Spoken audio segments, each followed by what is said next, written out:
Welcome to Authenticity, which is all about shaping high-performance workplace culture. My name is Simon Tyson, and in my role as CEO of the Real Learning Experience, I've been working with organisations for nearly 30 years, helping them create exceptional workplaces.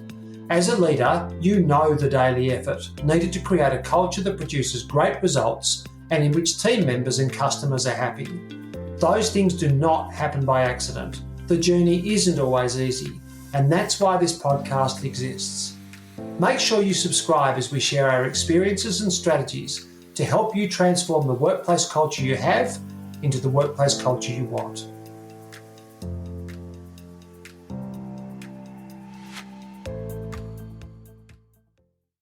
Hi listeners, and welcome back to Authenticity, Transforming Workplace Cultures.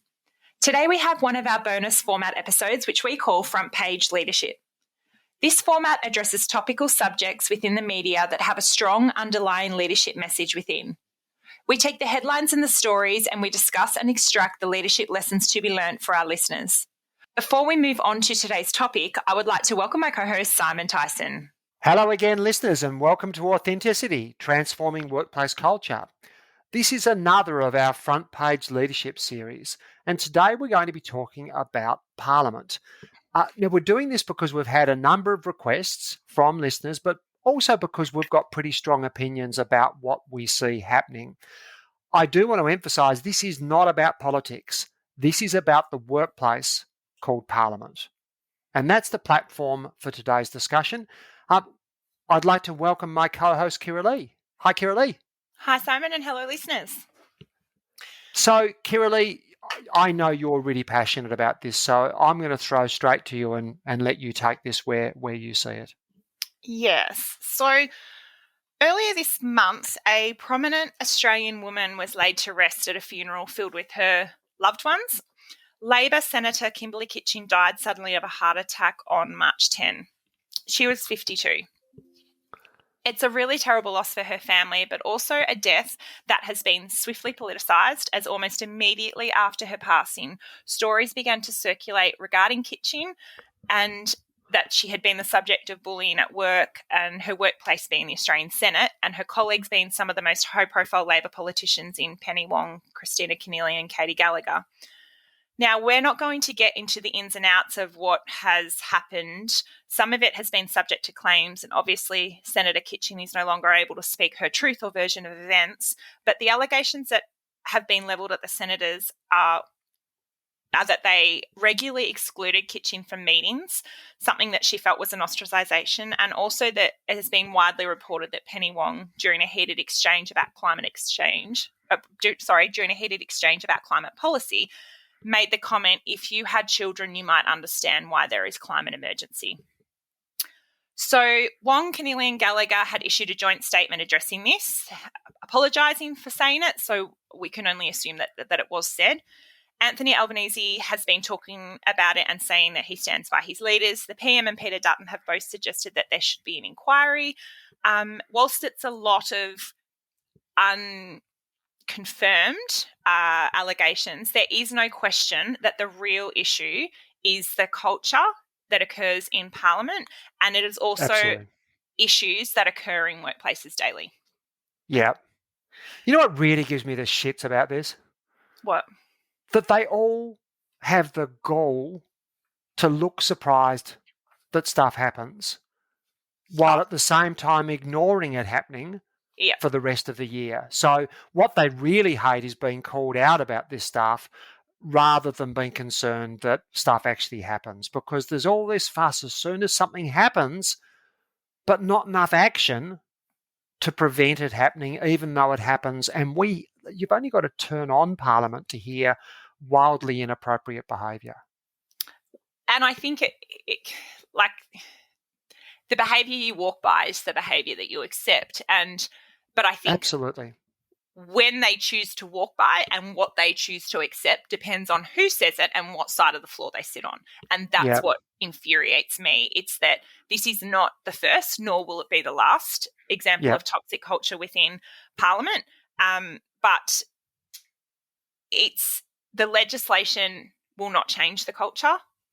The people and their actions do. And I think it's all good and well for Scott Morrison to call for an inquiry. But what happens with that? Like, if it was his party, he wouldn't call for that inquiry because it's not his moral obligation that's calling for the inquiry. It's that he wants to drag people across and out them and gain political votes and things like that. And again, this is not what we're here to talk about, but I just think that it's not a stamp. This is not the culture we tolerate in Parliament. It's, well, the other party said that, so we're going to have a crack. And that's what infuriates me, that it's just, it becomes who says it as to what the reaction is. The inquiry is a coward's way out. It's a way of being seen to act without actually having to act. And again, it brings me back to, we can't be surprised when this stuff happens when we ignore it every day. Absolutely. So the first topic that I wanted to raise was, do we find the issue of workplace culture harder to swallow when it is allegedly coming from a woman? Now, I don't want this to be a male versus female argument, but it's a genuine question. Like, do we find the idea of an aggressive or toxic working environment harder to swallow when it is a woman involved? Now, for me, I've always loved Penny Wong. I love the way she fights for equality. Her speech prior to the same-sex marriage laws and her vulnerability that she showed after the laws were passed, like, she's a person that fights for the equality of people. And I think that's a real trap, though, because the way I view her, and I was like, oh, why would she say that? Penny wouldn't say something like that. And it was uncomfortable for me because in my mind, that's not how I see her. But I think Penny Wong, just like Kimberley Kitching, they're very smart, they're very capable, they're experienced political leaders, and they do what they need to do to survive in a very aggressive environment for a long time. And they've obviously learned how to do it. Doesn't make it okay. No, it doesn't.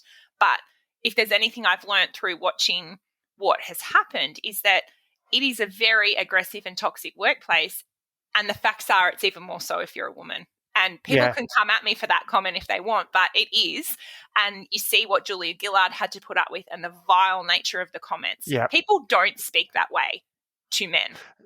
And and sorry, just my last comment is Anthony Albanese raised it that this was a mean girls issue, and really, you know, it was mean girls. Like, no one says mean boys.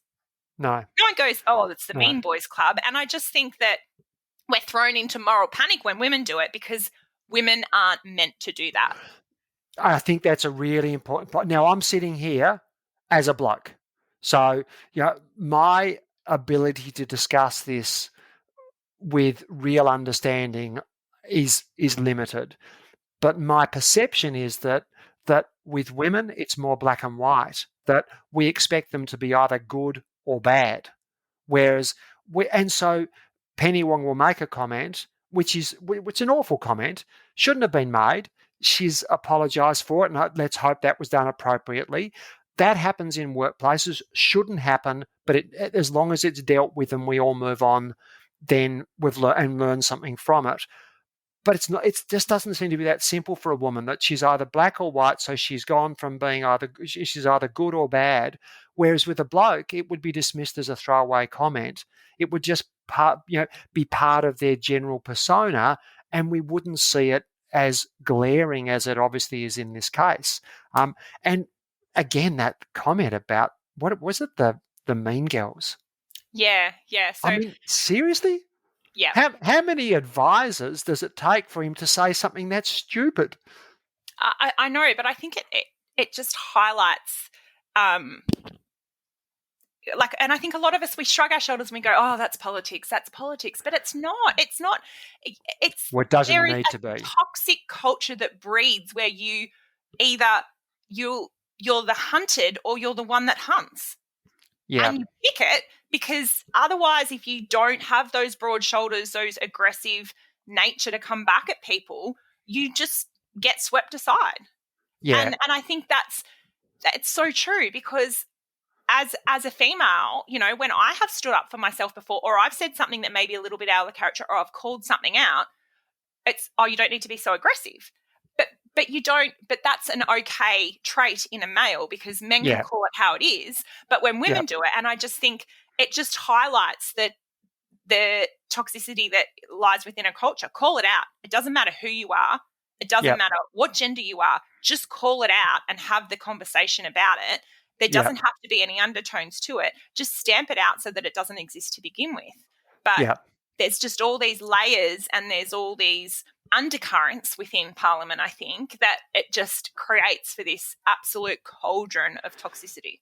Well, let me just say that if any other workplace operated like Parliament, there would be hell to pay. There would be bullying claims, there would be stress claims, there would be all sorts of fallout, because the way they behave, the way they speak to and about each other, the way they treat each other, the way they exclude each other is just not okay.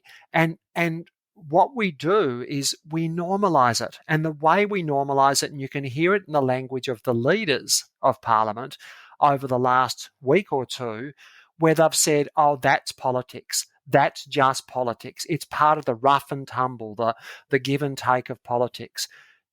What they're doing is taking something that's not okay and trying to normalise it by throwing the word, oh, that's just in there. And for the leaders listening to this podcast out there, we've seen that used to hide so much damage in the workplace in the past. 100%. So I've walked into workplaces where there's been a person who is a terrible bully. And whenever someone raises an issue about their behaviour, they go, oh, that's just Mary or that's just John. And what they're really saying is, I'm not going to deal with it because that's part of their character. So you're actually going to have to harden up and cope with it. The problem is you, because you can't cope with it. And this constant sense of normalising it. And after long enough, you'll go into those workplaces and everyone's saying that. Oh, that's just that person. And my comment is, yeah, it might be, but it doesn't mean it's not. It doesn't mean it's okay. It doesn't mean it's not something that needs to be addressed. And that's what happens here. They're normalising the poor treatment of each other. I'm going to give you one other example while we're on a bit of a roll here. Can I just say one thing on that before we move on? Of course. That one thing I absolutely think it was a really shitty thing that Penny Wong said. But in saying that, she did own it, albeit once it hit the headlines, but she did own it and she did apologise. And that's more that I've heard from any politician in a long time. And for her to say that it was wrong and that she shouldn't have said it and on self-reflection acknowledge that, I think shows a little bit of process and in the direction that things need to go. And what I liked about her apology was she said it was wrong. Absolutely. Whereas a lot of blokes in that situation, what we would say is, oh, if anyone was offended, I apologise. But it also almost makes it their fault for being offended by it, rather than just saying, no, it was a shit thing to say, it was wrong. Yeah, it's really passive-aggressive way to apologise. It's an incredible, and it's like, oh, yeah, this is what I have to say, but it's, I'm getting away with the bare minimum. So, look, obviously you're soft and are easily offended, so I'll apologise for the fact that you're easily offended. It's like when you make your kids apologise and you say, "Why are you sorry?" Because Mum told me to. Yeah, that's yes, and it's funny you should raise kids because the behaviour we see is remarkably childish. Absolutely, so the example I was going to use, and I'm not going to name the organisation because it's unfair on them, because I know this organisation, I do a lot of work with them, and they're making massive efforts to change. But there was an awful circumstance in this particular organisation historically. And I won't flesh out those details, but historically where someone did some terrible things over a long period of time, and every time that person was talked about, and every time their behaviour, which was unusual, there was never anything 100% explicit, but there was some unusual behaviour. There was this long pattern of stuff being written off as, oh, that's just this person. And that meant that the pattern of behaviour was dismissed rather than identified, and meant some terrible things occurred over a long period of time rather than being prevented.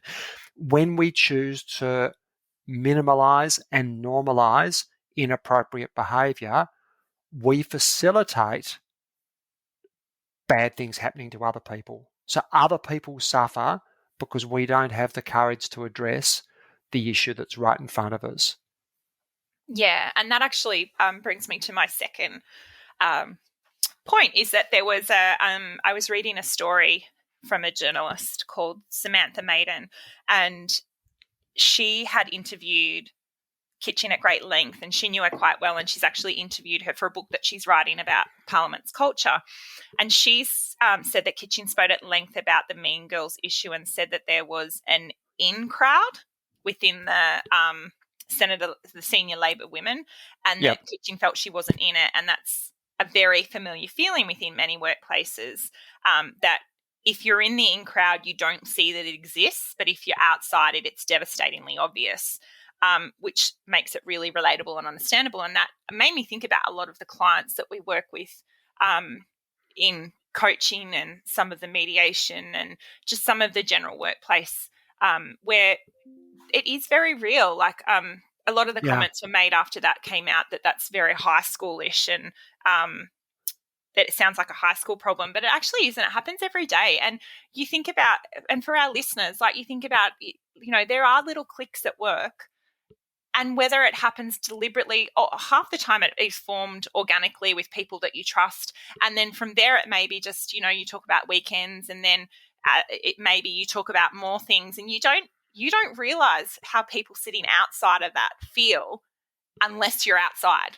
If you're in the inside, I think that's so profound. And there was a lot of meetings, and there was information that wasn't shared outside this clique within Parliament, which again happens in workplaces.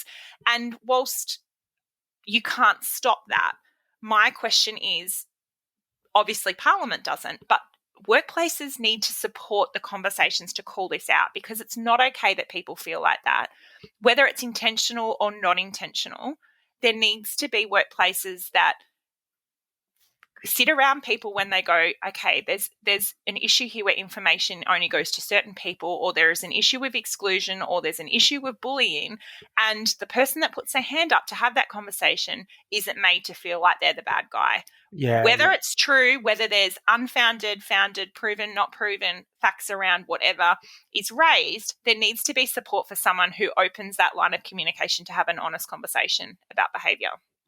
I just want to repeat something you said, because I think it is so important, that if you're in a workplace and you think there's not an in-group and an out-group, that may be true, but it also may be that's because you're in the in-group. Absolutely. And you're not aware of the presence of an out-group unless you happen to be in it.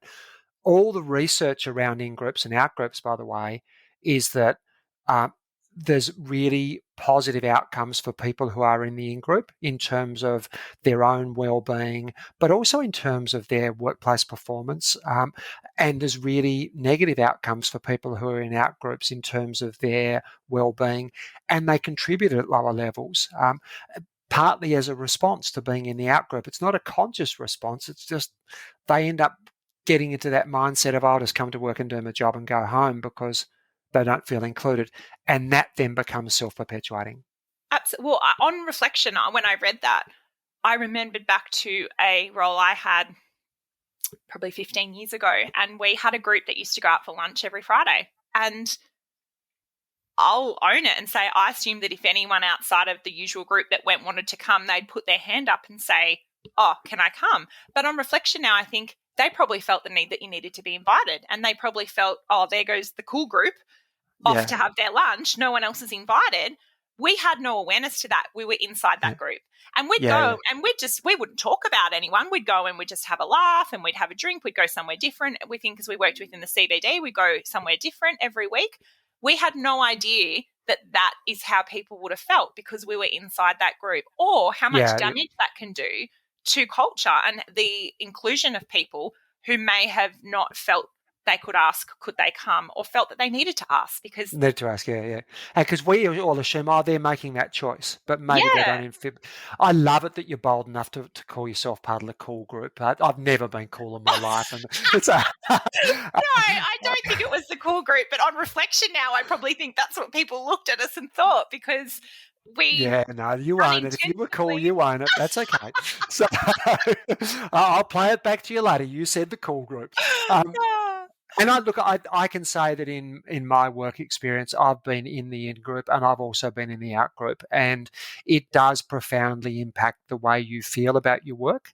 the satisfaction you get, the connection you feel, but also it flows through to your performance. It flows through to your interactions with other people. So I think it's a really, really important point. And there's Parliament, unfortunately, is set up to create in-groups and out-groups. It's almost a requirement for survival.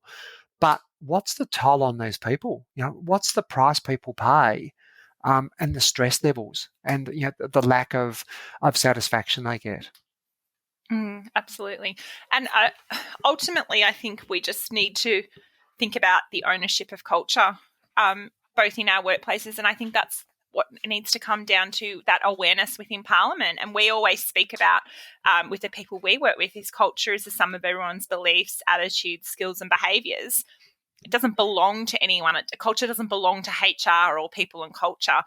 They may feel that they may be the custodian of it, but it doesn't. It's everybody. Culture is defined by every human interaction inside or outside the office, every process, every tradition, and everyone is responsible for it. And sometimes I feel that some organisations just lack that awareness, and in particular, Parliament. And look, Parliament's a great example for us, because if we had any other organisation in the world that had the appalling levels of productivity that our parliaments have, they can take so long to make simple decisions. People's lives are left in the balance.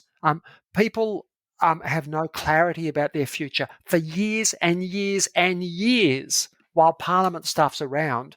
Their lack of productivity is appalling. And if any other workplace had that, they'd be broke. The organisation would be broken. We just wouldn't accept it. But we shouldn't be surprised about that when we look at the dynamics, because high productivity is achieved when people work together effectively. And when people feel able to bring their best self to work, when people can come to work and feel emotionally, physically, psychologically safe, when they have an opportunity to do their best work and to be connected and to feel valued. Now, I've never sat in Parliament. Heaven forbid. But that would be worth watching. but the outside view is none of that actually applies to Parliament. So no wonder productivity is so pathetically low. And the problem is, while all of this other crap is allowed to occur, while people are treating each other so badly there, and the so-called leaders, and I'm going to come back to that in a minute, sit by and watch that, then real people's lives suffer. Not just the people within Parliament, but the people who depend upon Parliament to make good and effective decisions and to make them in a time-efficient manner. Yeah. That link between culture and results, isn't it? Yeah, it absolutely is. And unfortunately, the result that they think defines them is re-election. And that's where we have an issue, because by the definition of re-election, then some of these behaviours might be more effective. By the definition of actually doing what they're there to do, then they're ineffective. And I think it's the commitment to the culture as well, and the accountability to it as well. And that's something that we work with every organisation, and that's just so strong in our messaging as well, is there needs to, without any real commitment to culture from everybody. And I actually read a comment that was made the other day when someone spoke about culture. It said, it is defined by every lost temper, every missed deadline, every award won, and every target hit. Contrary to popular belief, culture is not hard to change once people have been taught how to define it, know how to uphold it, and then constantly evolve it for the better. When none of these things are done, there is no real commitment to the culture, and then it's likely to end up on the front pages at some stage. And I thought that is just so true, isn't it? Like, it just rings so true to what we do. But it's everybody having the understanding, and it comes back to your peeing in the pool analogy. Everybody impacts it. Everybody's comment, everybody's action. When we do great things, when we do less than desirable things, that all impacts the culture that we all work in. Do you know what? And over the years, I've worked with a couple of the political parties, and I've worked with the full cabinet for a couple of governments, and I've worked with the full political party for a couple of oppositions.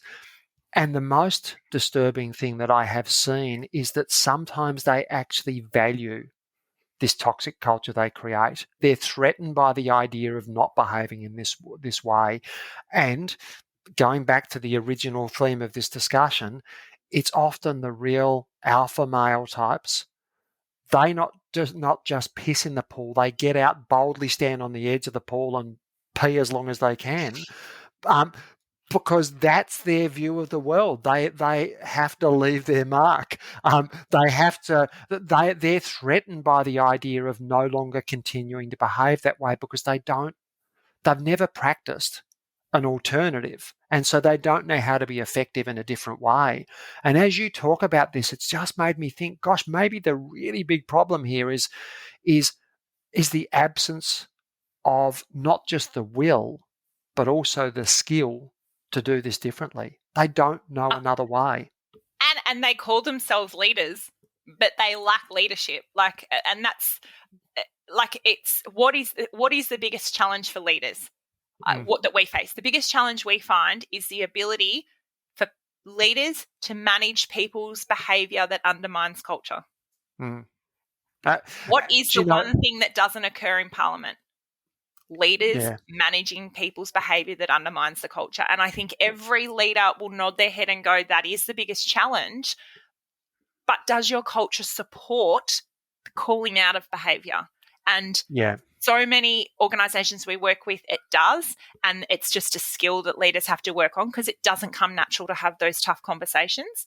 But for Parliament, there is no culture of calling it out. It is why? Politics. And again, you've just given me. It's funny you should raise that because I've just written down on my sheet in front of me leaders in name only, and I think the really biggest issue that in holding or calling out behaviour is that leaders have no right to call out behaviour in other people unless they manage it in themselves. Absolutely. So unless I'm modelling the behaviour that I want to see, that defines the culture we're trying to create, unless I'm modelling that, I have no right to say to someone else, listen, that was not okay. Can we look at doing that differently? And what these people are doing is modelling the exact behaviour that perpetuates the culture. And of course, for that person then to go to someone else and say that behaviour was not okay, they'd look straight back at them and say, but if it's not okay, why do I see you do that every day? And that's a fair question. Absolutely. You think if you have a fresh young or a fresh new, doesn't even have to be young, a fresh new senator or member of a party enter Parliament in their seat and they look around and they see how everyone behaves, this is what we do. They learn how to survive and be okay here, which is like any workplace. Absolutely. And that's what happens. You go into a workplace, there's toxic behaviours, this is what we do. Or you go in at a manager level into somewhere where there's been a group of people that work for a period of time and there's one person that has less than desirable behaviours and you start to call it out, you get backlash. Oh, we don't normally speak that way. You know, we don't approach that with her or we don't approach that with him because that's just who they are.